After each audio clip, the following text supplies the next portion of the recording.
एक बौद्ध भिक्षुक और उनका शिष्य एक जंगल में कुटिया बनाकर रहा करते थे। बौद्ध भिक्षुक अब बूढ़े हो चुके थे और उनका शिष्य अभी जवान था। बूढ़े बौद्ध भिक्षुक एक बहुत ही बड़े ध्यानी व्यक्ति थे। जब वे ध्यान करने बैठते तो दो दिनों तक ध्यान ही करते रहते। उन बूढ़े बौद्ध भिक्षुक के पास एक बहुत ही अनोखी शक्ति थी कि वो ध्यान की अवस्था में भविष्य को भी देख सकते थे। एक दिन जब वो ध्यान कर रहे थे तो उन्होंने देखा कि आज से 8वें दिन उनके उस युवा शिष्य की मृत्यु हो जाएगी। उन्होंने अपने शिष्य को अपने पास बुलाकर कहा, मैं तुम्हें अगले 7 दिनों की छुट्टी देता हूँ। तुम इन 7 दिनों के लिए अपने घर रहकर आ सकते हो। शिष्य ने खुशी से कहा, क्या यह सच है गुरुवर? गुरु ने कहा, हाँ, मेरा पिछले कई दिनों से अपने घर वालों से मिलने का मन भी कर रहा था। शिष्य ने मुस्कुराते हुए कहा। गुरु ने कहा, ठीक है, तो अब तुम जा सकते हो, लेकिन याद रहे 8वें दिन की शाम होने तक तुम्हें यहाँ वापस पहुँचना है। शिष्य ने हाँ में सर हिलाते हुए कहा, ठीक है गुरुवर, मैं पहुँच जाऊँगा, लेकिन आप अपना ख्याल रखिएगा। अब आप बूढ़े हो चुके हैं, इसलिए आश्रम का कोई भी काम हो उसे मेरे लिए छोड़ देना, मैं वापस आते ही उसे कर दूंगा। इसके बाद शिष्य गुरु का आशीर्वाद लेकर पहाड़ी से नीचे उतर गया, बिना यह देखे कि गुरु की आंखों में अपने शिष्य को खोने का दर्द था। शिष्य के गांव के रास्ते पर एक नदी पड़ती थी। उस नदी के किनारे चींटियों का एक हिल था, जहां लाखों चींटियां थी। उनमें से कुछ चींटियां लगातार हिल के अंदर जा रही थी और कुछ बाहर आ रही थी, जिसमें से कुछ चींटियां एक दूसरे से टकरा जाती और फिर अपना रास्ता बदल लेती। यह सब देख उस शिष्य को बड़ा आनंद आ रहा था। वह कुछ देर तक वहीं खड़ा होकर उन चींटियों को देखता रहा। फिर अचानक उसका ध्यान नदी की तरफ गया। उसने देखा कि नदी का पानी धीरे धीरे बढ़ रहा है, जिससे उठने वाली लहरें चींटियों के हिल के पास तक पहुंच सकती हैं, जिसके वजह से ये लाखों चींटियां बेवजह मारी जाएंगी। यह सोच उसने तुरंत ही अपने ऊपर के कपड़े उतारे और उसमें मिट्टी भरकर चींटियों के हिल के चारों तरफ एक घेरा सा बना दिया।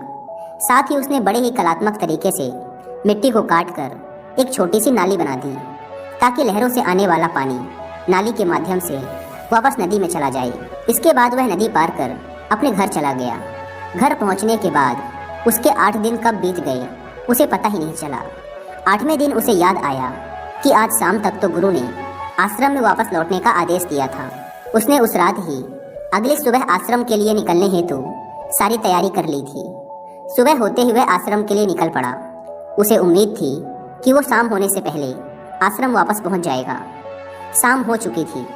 यहाँ गुरु आश्रम में बैठे बैठे यह सोच रहे थे कि आज तो 9वां दिन है। अब तक तो मेरा शिष्य इस दुनिया को छोड़ चुका होगा। वो इस बात से काफ़ी दुखी थे कि वो मरने से पहले आखिरी बार अपने शिष्य को देख ना सके। गुरु बैठे हुए ये सब सोच ही रहे थे कि उन्हें दूर से एक इंसान आता हुआ दिखाई दिया। उन्होंने ध्यान से देखा तो चौंक गए। अरे, ये तो मेरा शिष्य है।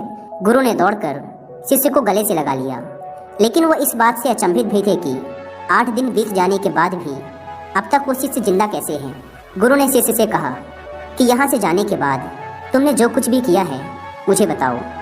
तब शिष्य ने चींटियों वाली कहानी गुरु को सुनाई। कहानी सुनते ही गुरु को यह समझते देर न लगी कि शिष्य ने लाखों चींटियों की जान बचाई थी और उसके इसी कर्म का परिणाम है कि शिष्य को एक लंबा और खुशहाली भरा जीवन प्राप्त हुआ है। कहानी सुनने के बाद गुरु के मुंह से अनायास ही निकल गया कि कर्मा लौट कर जरूर आते हैं। शिष्य को गुरु की इस बात का मतलब समझ नहीं आया, लेकिन उसने पूछा भी नहीं और चुपचाप अपने आश्रम के कामों में लग गया। अगर हम अपनी ज़िंदगी में देखें तो इसे खुशी खुशी जीने का सबसे आसान तरीका है कि हम अच्छे कर्म करते रहें। इस कहानी की तरह यह जरूरी नहीं कि अच्छे कर्म हमारी उम्र को लंबा ही करेंगे, लेकिन इस बात की गारंटी है कि अच्छे कर्म हमारी ज़िंदगी में आने वाले दुख और परेशानियों को कम जरूर कर देंगे। कर्मों का एक बहुत ही साधारण सा सिद्धांत है कि हम जो कुछ भी करते हैं उसका कई गुना लौटकर हमारे पास ही आता है। फिर चाहे वो अच्छे कर्म हो या बुरे, दोनों ही कई गुना होकर हमारे पास आते हैं।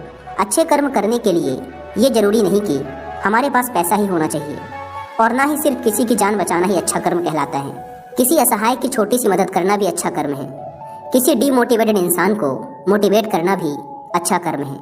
किसी दुख भरे इंसान को संतावना देना भी अच्छा कर्म है। कुल मिलाकर अगर हम किसी भी तरीके से किसी के दुख को कम कर पाए तो वो एक अच्छा कर्म है। और जैसे गलत कर्म करने से हमें बुरा लगता है, और दुख भी होता है, ठीक उसी तरह अच्छे कर्म करने से हमें सुख की अनुभूति होती है।